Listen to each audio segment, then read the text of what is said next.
Hi, I'm Ruby from Ruby's Bedtime Stories. Today, I'm going to read this amazing book called After Dark at the Zoo by Sian Phillips.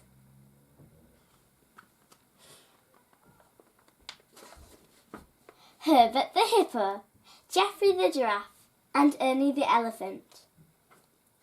At early hours of the morning, Herbert woke to find his enclosure unlocked. He asked himself, had the zookeepers forgotten to lock up? Herbert slowly made his way over to the gate and looked out to see if anyone was there, but he could not see anyone about.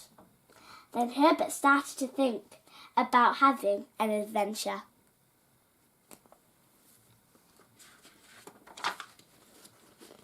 So Herbert left his enclosure, walking around the zoo quietly, not to wake the other animals as they slept. He came across the cafe. He had not seen anything like this before. On a counter was a peanut butter sandwich. Herbert decided to try it to see what it was all about. Whilst Herbert enjoyed the sandwich, the peanut butter was all stuck to his gums in his mouth, so he needed to find something to drink.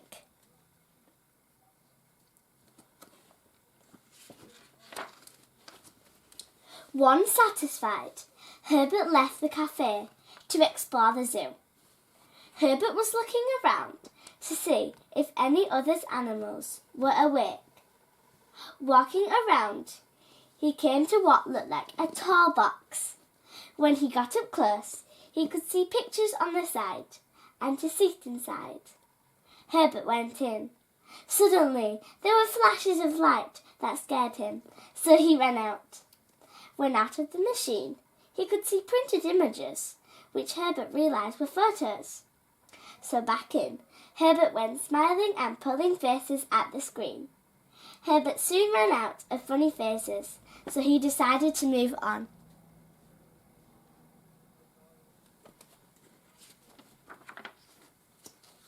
As he walked around, he could see a giraffe standing tall, looking out and watching him. Herbert walked over to the pen, which was also open, and introduced himself. My name is Herbert. What is yours? Giraffe replied, I'm Geoffrey. Herbert asked Geoffrey if he wanted to explore with him, and Geoffrey agreed. Off they went walking around the zoo. Herbert asked, why do you have such a long neck?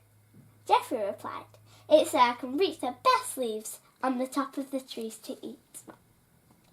They turned the corner, and there was the children's play park. They had never been to this side of the zoo before. They stepped into the park, and both looked at each other, as they did not know what to do. There were swings which neither could fit in, a slide which again they could not fit down, but there it was, the roundabout, which both would be able to fit. So a decision was made. They had to have a go. Geoffrey said with excitement in his voice, get on, I will push and then hop on. They both laughed together as it spun around.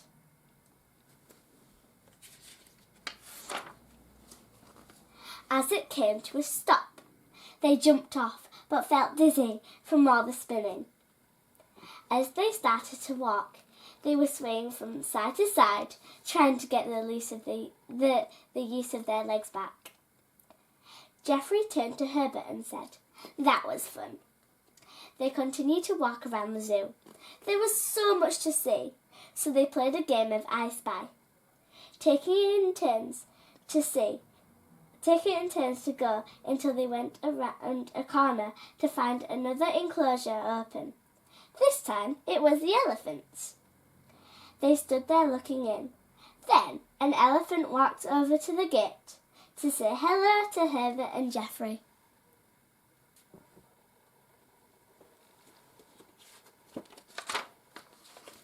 Herbert asked the elephant, what's your name? He replied, I'm Ernie. Geoffrey said, nice to meet you, Ernie.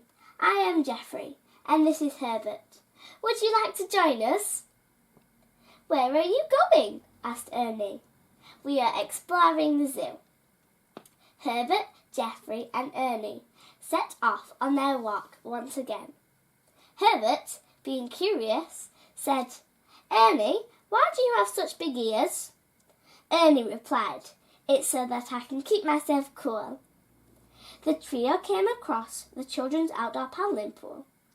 Herbert went running in and did not look back. They were laughing and splashing each other. Ernie had the advantage as he had the long trunk. Rolling around in the water, they were having so much fun, but did lose track of time.